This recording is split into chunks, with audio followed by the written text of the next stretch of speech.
There are houses on the market right now priced 50, sometimes 75 or $100,000 over what they're actually worth.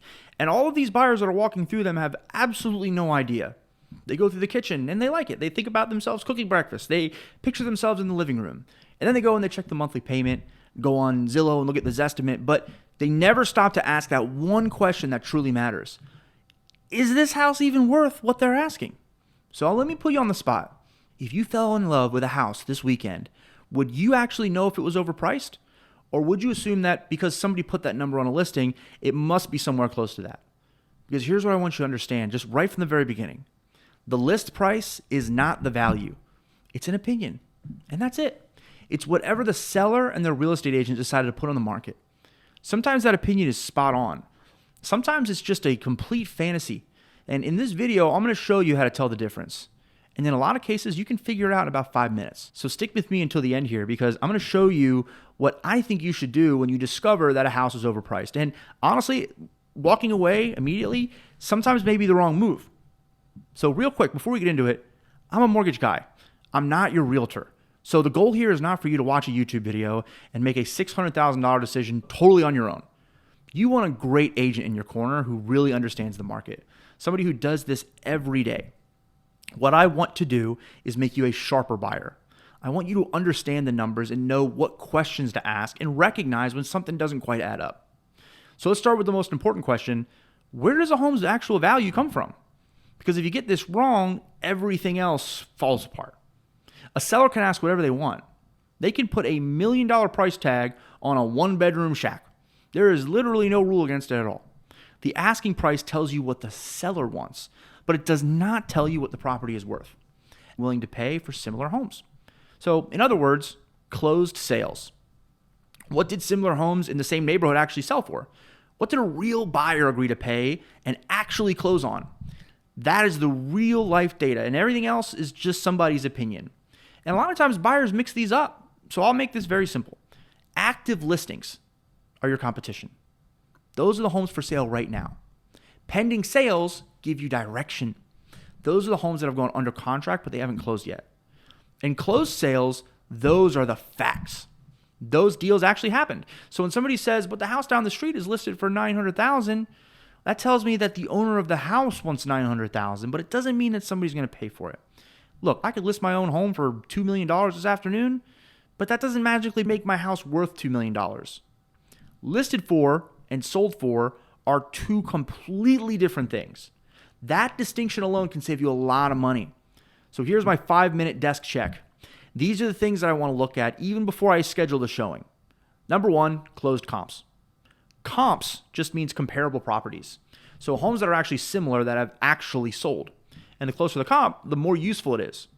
Ideally, same neighborhood, recently sold, maybe within like the last 90 days, close geographically, like within a mile, and in a neighborhood where houses can vary a lot, I would want that much tighter. Similar square footage, roughly within 10% when possible. Similar number of bedrooms, bathrooms, age, condition, lot size. And a lot of people just find the 3 highest sales in the neighborhood and say, all right, see, that price makes sense. That's not how you do it. I want the honest set of comps, the ones that support the asking price and the ones that don't, because the truth is usually somewhere in the middle. And if nothing similar has sold nearby in the last few months, that's very useful information as well. Maybe the property is really unusual, and unusual homes are typically harder to price. Or maybe the market's just slow. Both of those things matter. Number 2, days on market. And this is one of my favorite signals because almost nobody uses it the right way. A house sitting for 30 days sounds bad, but what if every house in that neighborhood takes around 30 days to sell? Well, in 30 days, it doesn't really tell us much. But what if homes in that neighborhood usually go under contract in like 10, 15 days? And this house has been sitting for 70. Never went pending, never really got any serious traction. Now the market is telling you something about that house. So think about what 70 days really means. Potentially dozens of buyers have seen that property online. Many of them have walked through it, and every single one of them decided not to buy it. The market is the best appraiser there is because the market doesn't care. The market doesn't care how much the seller loves the house. Now, sometimes there's other reasons. Maybe somebody takes horrible photos. Maybe they have a tenant in there that it's making showings difficult. Maybe the listing setup is odd. Yeah, sure. But when a home sits way longer than everything else around it, price is one of the first places that I'm looking. Number 3, price history. And this takes about 10 seconds to check. What did the home originally list for? And what happened after that? Was it one price reduction? Well, that's pretty normal. Maybe the seller tested the market and adjusted it. But 4 or 5 price cuts over the past several months, now I'm interested. Because a lot of times that means that they've started way too high and they've been chasing the market downward ever since. And here's another thing to watch for. A house gets listed, it sits, then suddenly it disappears. And a little while later, boom, new listing. It's the same house, just a different listing. Sometimes sellers pull a property and relist it to make the listing look fresh again. So don't just look at the current days on market, look at the total full listing history. Because a house that supposedly hit the market 5 days ago may have been trying to sell for 6 months. That changes the conversation completely. Number 4, price per square foot. This is a great thing if you use it correctly and a horrible metric if you don't. So let's say similar homes in that neighborhood are selling around $300 per square foot. And this house is asking $400. It's in the same general condition, same type of house. There's really no major updates or upgrades. Well, we need to find out what exactly makes this house so much more. And if there's not a good answer, well, that's a red flag. But here's where a lot of people mess this up. You can't blindly compare price per square foot between completely different homes.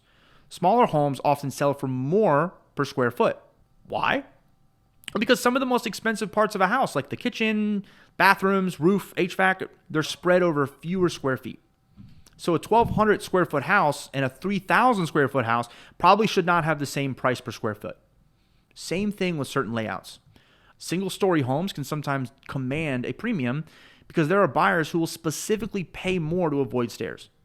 So the price per square foot as a signal, not as the whole entire valuation. Number 5, what is pending right now? This is one of the best indicators of what the market is doing today. Because here's the problem with closed sales. A house that closed last week may have gone under contract for 30, 45, 60 days ago. So that sale tells you what buyers were willing to pay a month or 2 ago. Pending sales give you a glimpse of what's happening right now. Now, we usually don't know the final contract price until the transaction closes, but the behavior still tells us something. If homes are hitting the market and going pending in 2 to 3 days, demand is probably very strong. If homes are sitting for 30, 40, 50 days with repeated price cuts, totally different signal. And if newer listings are having to reduce below where recent closed comps were, that can be a sign that the market is softening, which means the closed sales alone may actually make the house look more valuable than today's market supports. So that's the 5-minute desk check. Closed comps, days on market, price history, price per square foot, and current market activity. And honestly, I can learn a lot about a property before I would even get in the car. But now we need to talk about something that doesn't always end up cleanly in the numbers. Because 2 homes could have same exact square footage, same bathroom, same bedroom, same neighborhood. It could be built in the same year, and they could still be worth very different amounts of money. Why? Location inside the neighborhood. Maybe one backs up to a beautiful lake, and the others back up to 6 lanes of traffic.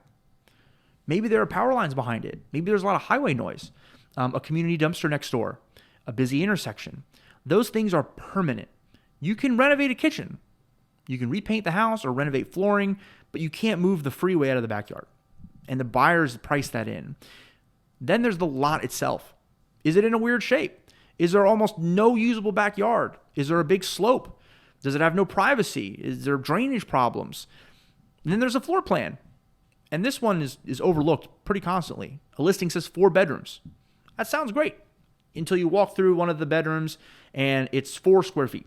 Until you walk through and realize that you have to walk through one bedroom to get to another one. Or, I don't know, maybe all the bedrooms are upstairs and the only full bathroom is downstairs. Or the entire layout is just awkward. Buyers may not always be able to explain why they don't like a property, but they feel it. And eventually that shows up in the price. Now let me show you one of the most common ways I see sellers overprice houses.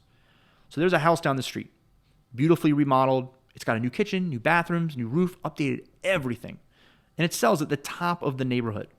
Then another seller says, perfect, my house is basically the same size, so mine is worth that too. Except their kitchen is 20 years old. The bathrooms are original. The roof is on its last legs. The HVAC system is ancient. And they're trying to get the remodeled price without doing the remodel. That's where cost of cure becomes really useful. Basically, what would it cost to make this house comparable to the renovated one? Kitchen? Maybe tens of thousands. Bathrooms? More money. Roof? More money. HVAC? More money. Windows? More money. And the renovations are expensive. So suddenly, a house that initially looked $10,000 overpriced might actually be $50,000, $70,000, even $100,000 off once you compare apples to apples.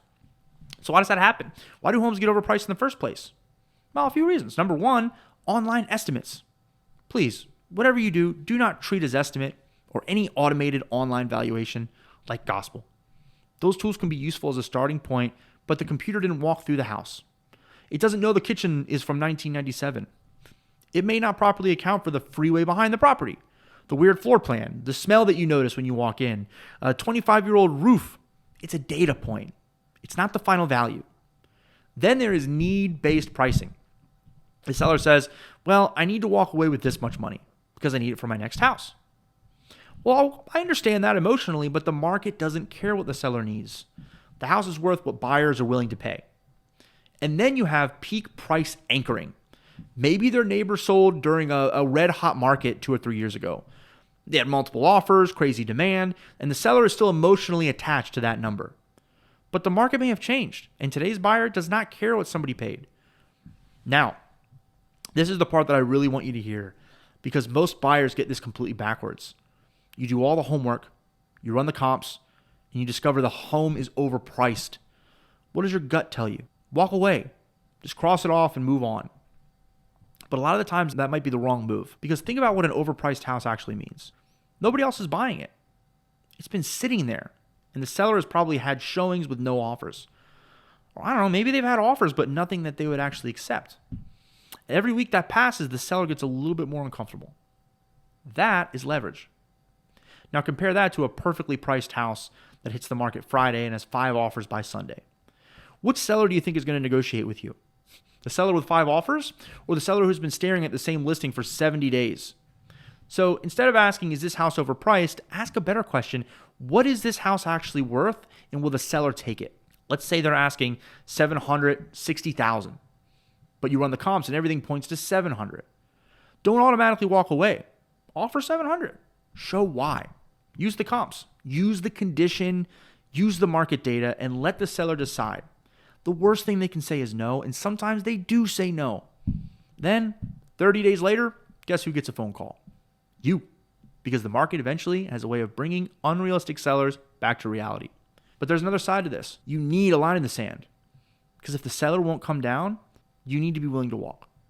And I mean actually walk. Because the second you fall so in love with the house that you'll pay anything, you've lost your leverage. That doesn't mean you don't love the property.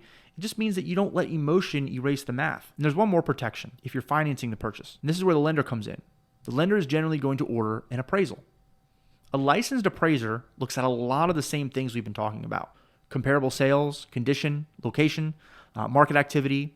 And ultimately, they give the lender an opinion of the property's market value. And the lender generally bases the loan on the lower of the purchase price or the appraised value. So let's say you agree to pay way over market value. The appraisal comes in low. Now you may have a problem. Maybe you renegotiate. Maybe you have an appraisal contingency. That gives you options. Or maybe, depending on how the contract is written, you're bringing more cash to closing. That's why I need you to understand this before you get emotional and start throwing money at a house. But I want to make something really clear. The appraiser is a backstop, not a strategy. Don't intentionally overpay and assume the appraiser is going to save you. Your goal is to understand the value before you make the offer. And finally, remember this. Real estate is local.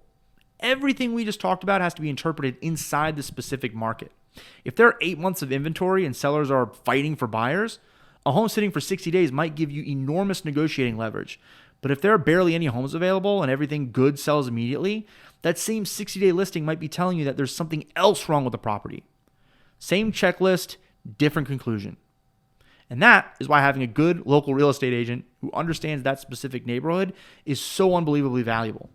The numbers give you the clues. Experience will help you interpret them. So here's what I want you to do. If you're getting close to buying and you have a specific property you're looking at, book a free strategy call with me using the link right below this video. Bring the listing and we'll look at the financing side together so you understand what the property actually costs you, what you can comfortably afford, and how the numbers change at different purchase prices. And if you need help determining what the property itself is worth, make sure you're working with a strong local agent who could run the comps and negotiate it with you. Because I do not want you to be the buyer who finds out 5 years from now that you overpaid by $80,000 and you never even knew it. And if this video made you a sharper buyer, hit that subscribe button, because I make videos like this all the time to help you understand the numbers, to help you understand the financing and the strategies before you make one of the biggest financial decisions of your life. So thank you for watching. I'll see you on the next one.